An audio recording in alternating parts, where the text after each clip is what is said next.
My name is Rebecca Davis, and I am a pastor, and I have recently experienced the tragedy of a miscarriage. Yes, me, a spiritual leader, a prayer warrior, a pastor. But I have found that God can be a very present help in the time of miscarriage. He came in and helped me in my lowest point, and I believe that He can come in and help you. Today, God has a word for your womb.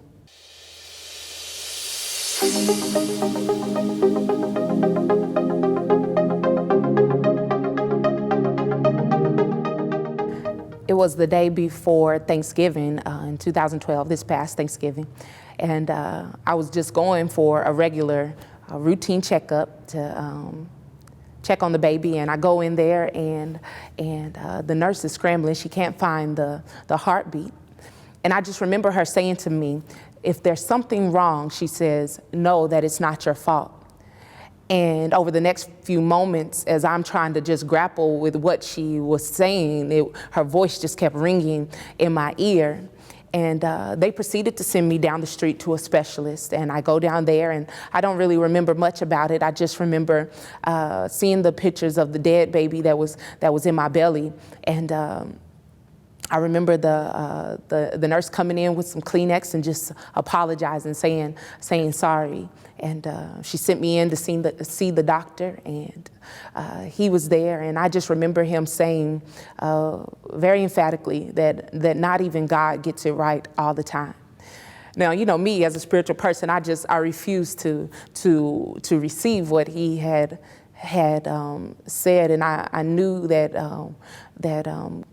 God was trying to teach me something and show me something in this moment. But before I go into exactly what he taught me and how he showed me that he was with me, I just want to tell you all this first. A few weeks ago, I was in D.C., and I had to speak there, and the pastor there gave me a book. Now, he didn't know my story. He didn't know that I had recently experienced a miscarriage. All he knew was that I was a woman pastor. So he hands me this book, and it was called A Word for Your Womb by Alicia Waters.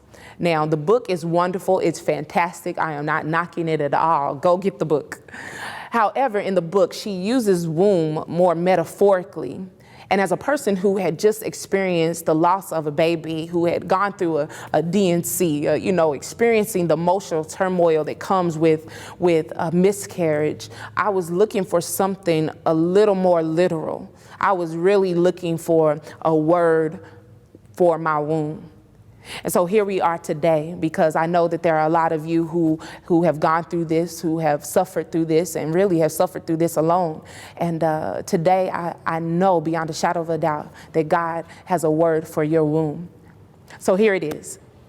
He showed me four things that helped me get through this miscarriage. The first one was he showed me that I am not alone. He sent somebody to me, actually, by way of my son's godmom, who has actually lost a child also, but it wasn't a miscarriage. Her son died at the age of 21. It was one of those. And she was able to come and be with me and talk with me. We cried, we laughed, we prayed, we did it all. But it put me in such a different mental space to know that somebody else could understand what I was going through.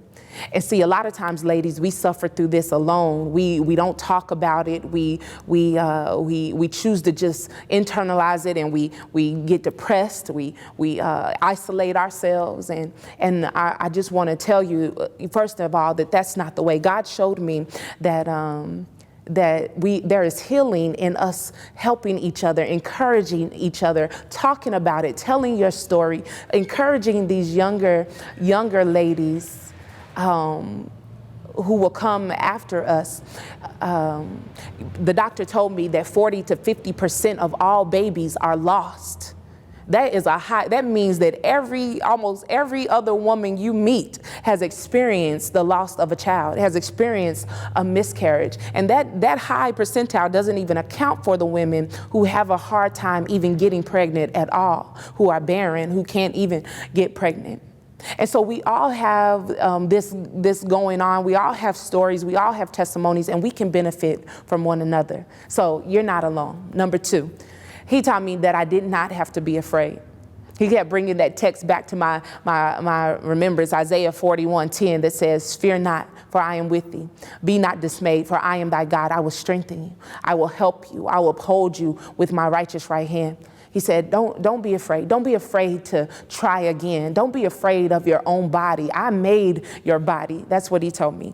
He's like, don't be afraid of the shame that comes with it, because I did. I felt very ashamed, especially as a public figure, as somebody who had already announced her pregnancy. I felt very ashamed. Like, what was wrong with me? What was wrong with my body? Why couldn't I carry this child? But he told me I didn't have to be afraid of that. And then thirdly, he told me that he was with me. And I found so much solace and peace to know that God was with me. Know that he is on your side. He is not against you. He is not just waiting around wanting you to miscarry and wanting you not to have a child. He is on your side. Please always remember that. And then fourthly, which I think is really one of the most powerful things, he showed me that my breakthrough was in prayer. So take Hannah, for instance. Hannah is here. She's barren. She can't have a child. She wanted desperately to have a child for her husband. And the Bible says that she goes to the temple and she's there and she's praying. She's really laying it all out before the Lord. And the Bible says that so much so that her mouth was moving, but no words were coming out. And the priest thought that she was crazy. He thought that she was drunk. And so he's like, "How long will you be a drunken woman?" And she says, "Sir, I'm not drunk." And he comforts her. He reassures her. He said, "Well then," he said, "God grant you. You go in peace. Be comforted. God grants you that which you have asked him for today." And sure enough, she has, a year later, she conceived. Well, listen, we have to lay it all out before God. We need to pray to him like it's like we're just leaving everything on the court. I don't know how else to say that. That if somebody walked in the room while we were praying, they would think we were drunk or think we were crazy. But really, our breakthrough lies right there in prayer. So listen, I want to speak directly to you today. I want to really speak this word over you. That number 1, you are not alone. Number 2, you do not have to be afraid of shame, of reproach. You don't have to be afraid of any of that. Number 3, God is with you. He is on your side. Never forget that. Never, ever forget that. And 3, your breakthrough will come in prayer. There is life in you. I hear God saying in Isaiah 54, enlarge your tent. Make your house ready. Prepare your bedrooms, your extra bedrooms, your crib, your whatever the case may be. There is life in your womb. God is for you, and he wants to give you your heart's desire.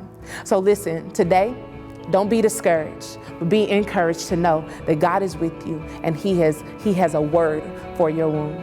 God bless.